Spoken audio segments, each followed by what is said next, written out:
The legend is finally back. This, ladies and gentlemen, is the 2025 Tata Sierra. The SUV once lived in nostalgia is finally back with its modern identity.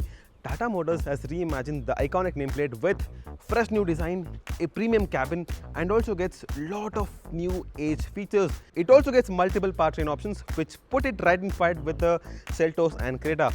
So in this video, I'll take you through what's good, what could have been better, and a lot more. So please do watch this video till the end, and if you haven't subscribed to our channel, please do hit the subscribe button.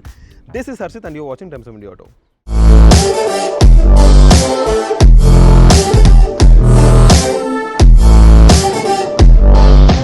As always, let's talk about the key fob of the new Sierra. This key fob is familiar, as you've seen in the Tata Curve. Gets piano black in the center, silver finish on the outside, looks good, feels also good to hold. Gets 4 buttons, lock and lock to open the boot and to turn on the headlamp. Talking about the prices, the price will start from Rs 11.5 lakh. The prices of other variants is not announced yet. Talking about the engine options, gets 3 engine options. So this is the familiar 1.5 litre turbo diesel, same engine as you've seen in the Nexon and Ultros, but here it gets different tuning. Produces 116 horsepower and 260 Nm of torque with manual gearbox, 280 with a 6-speed automatic gearbox. Other two engines is two newly developed petrol engines. One is the 1.5 litre NA petrol engine, pushing out 106 horsepower and 145 Nm of torque. Gets 2 gearbox options, where there's a 6-speed manual, 6-speed dual clutch automatic. Another engine is the 1.5 litre Hyperion turbo petrol engine, 4-cylinder unit. It comes paired only with a 6-speed automatic gearbox, AC sourced, pushing out 160 horsepower and 255 Nm of torque. So now let's talk about the design. In terms of design of the new Sierra, Tata Motors has nailed it. The new Sierra looks like a proper SUV, has that boxy silhouette, and also doesn't look like any other car in its segment. Also doesn't even look like any other Tata model at all. Why? Because let me show you. This is how the car looks very impressive. At the front you have this aggressive grille, it doesn't have that smiley face anymore. Chunky black cladding at the front with Sierra badging right here, connecting LED DRLs at the front. This is the slimmest LED headlamp you can get, functions both high beam and low beam. Here are the fog lamps, and also down below you've got a silver skid plate with a sensor for ADAS with cube shaped radiator grille. The piano black also continues on the side, also gets a thick wheel arches right here, and also gets 19-inch bigger wheels, which is diamond cut of course. Gets wider 225 mm section tires, which means that the look also will be good, the handling also will be better. The main talking point of the new 2025 Tata Sierra is its side design. The OG Sierra was famous for its great alpine windows, which offered a single glass piece and also which offered panoramic views. Well, with the 2025 Sierra, that could not be done because of safety concerns and also because of the practicality. But Tata Motors has done a great job in terms of trying to mimic it. So the Sierra gets conventional glass design. This and this gets similar color texture, which means that it's trying to mimic the old single piece of glass. Again, this is openable. Well, I think just like the front, at the sides too, the new Sierra looks very unique and stands out from its segment. Down below you have chunky cladding and also Sierra badging right here. Also gets flush fitted door handles with illumination right here. And now, since we've talked about the sides, let's get to the back and see how the design is. From the back, the new Sierra looks sorted, gets connected LED tail lamp which adds to its modern touch, and also the upright stance adds to its SUV character. And again, the design is quite nice and quite neat. It's like a chopped off design, no any fancy elements right here, just simple. Gets Sierra badging right here. And other highlights at the back include shark fin antenna at the back, integrated spoiler, and also you might be wondering, where's the wiper? The wiper has been hidden in the inside, which is a nice and premium touch. Down below you've got the camera right here, and also has got silver skid plate at the back, adding to its SUV character. And to open the tailgate, you've got multiple options. One is through this key fob, you can do it from here or from the inside, or you also have got the gesture control, or you can simply just press this button. The tailgate will electronically open automatically. To close again as well, you can use the key fob or just press this button right here. Talking about the boot space, it's about 622 liters. As you can see, we have placed 2 suitcases and a bag, and I believe this can fit in more 3 or 4 suitcases, which is enough for your weekend trip. But if this boot space is still not enough for you, you can fold down 2 front seats, which will expand the boot space by up to 1200 liters, which is a lot. Another interesting feature of the new Sierra is this 2 lamps at the back. And you might be wondering why this has been given. When the tailgate is up, the all lighting elements is up there, and when you're out in the road, when you open the tailgate, there is no illumination, which means that other people can't see you. With the presence of these two lights, the people can see you. It acts as a reflector, which is a good thing. Well, let's close it. Now, since we've talked about the design, the engine options and a lot more, it's now time to get inside and see what Sierra offers inside and also how comfortable it is.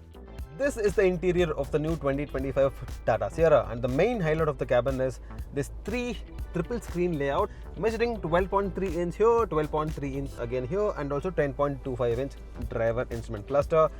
The steering wheel is a straight lift from the Tata Curve, has nice thick cladding around, feels nice to hold, gets piano black in the center with illuminated Tata logo, has multiple physical buttons right here.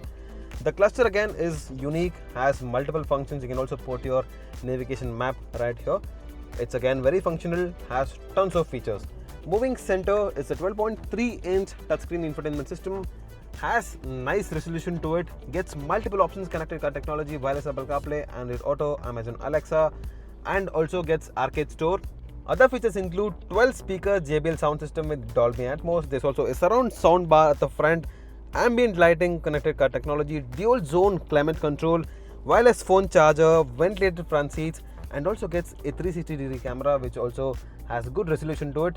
And moving up, you also have a vanity mirror which can also be adjusted. This is a good touch with a mirror with a light here as well, which is nice. Same for the passenger as well, has same features.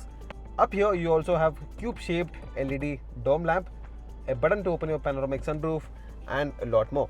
Talking about the passenger screen, it's a 12.3 inch unit, same as the infotainment system. Gets multiple options. You can play games on the go, or you can download your Netflix, Amazon Prime, and also watch movies on the go.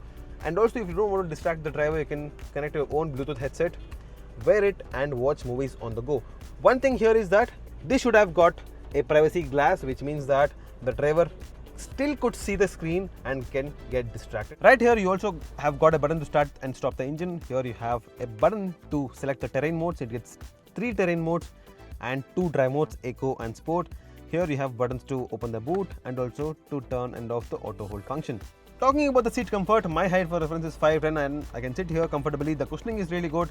The thigh support can be extended right here, which means you can comfortably drive. Also gets electric adjustment for the driver. The passenger should do it manually.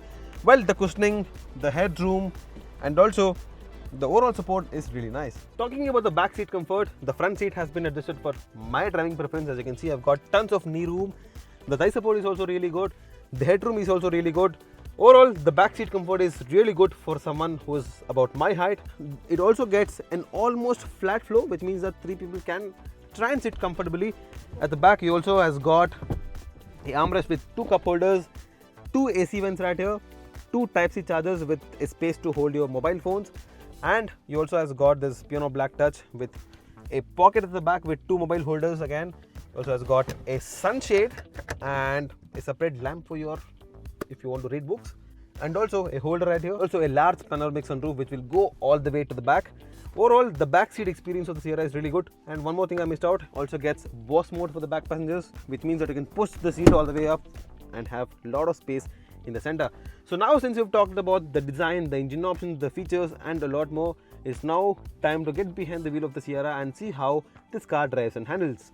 We drove both turbo petrol and also the turbo diesel. The 1.5 liter 4-cylinder turbo petrol engine, which Tata calls as Hyperion, puts out healthy 160 HP of power and 255 Nm of torque. Gearbox options include only a 6-speed torque converter automatic. This new turbo petrol engine is good for healthy output on paper and also tuned for a blend of performance and refinement. Out on the road, the motor feels eager from word go. Power delivery is smooth and progressive with strong mid-range that makes the highway overtakes effortless. And also out on our tests, this engine did 0 to 100 kph in under 9.5 seconds, which is really impressive. The turbo lag is very mild, and once the boost kicks in, the Sierra gathers pace confidently. While the 6-speed torque converter automatic is very well paired to the engine, which shifts cleanly for the most part.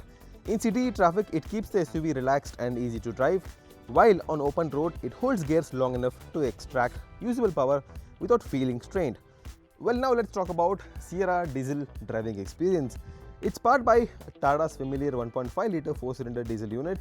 It's now called as Cryojet. The same engine also does the job in Nexon, Curve and the Ultros. But again here it's retuned to produce more power. Well, in the automatic guys, it produces 118 horsepower and 280 Newton meters of torque. But if you opt for the manual variant, the torque reduces to 260 Nm. The diesel engine is very smooth, torquey and far more refined here than other Tata models. The tuning clearly prioritizes the drivability and it shows. At low speeds, the engine responds cleanly, making Sierra easy to maneuver in traffic. Turbo lag is there, but it's very minimal and motor picks up with gentle but confident surge. Once you're past the mid-range, the Sierra settles into a relaxed rhythm. It's not built for aggressive acceleration, but it never feels underpowered for daily use. The torque band is wide enough to keep the SUV moving without frequent downshifts, and the gearbox plays along with smooth. But again, I felt the 6-speed torque converter unit is not as well paired with the diesel engine as it is in the petrol engine. Well, out on the highway, the diesel Sierra cruises comfortably at legal speeds, feeling stable and composed. Overtakes require a little bit of planning, but again, the engine's linear power delivery helps you build pace without stress. The turbo-petrol Sierra is a better choice if you want a smooth, refined and responsive engine for daily use and also occasional spirited highway drives. Whereas the diesel Sierra is the smarter pick for long distance travelers and high mileage users who prioritize strong low-end torque, relaxed cruising and also superior fuel efficiency over outright performance. The Tata Sierra's handling, suspension and overall comfort package has clearly been engineered with a strong emphasis on maturity and long distance usability, and the inclusion of frequency dependent damping plays a major role in how composed the SUV feels across varying road conditions.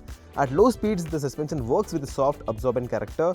As the pace rises, the FTD system stiffens the damping in controlled manner, preventing excessive vertical movement. In terms of handling, the Sierra feels predictable and also confidence inspiring despite its boxy upright stance. The steering is light enough for effortless maneuvering in urban environments, yet it gains reassuring weight at higher speeds, offering a stable and connected feel.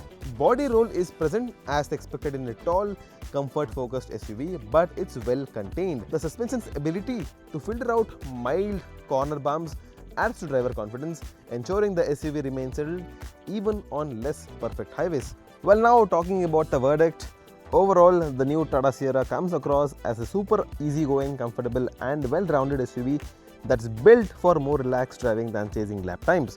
Well, it gets multiple engine options. Well, we drove the turbo petrol and the turbo diesel.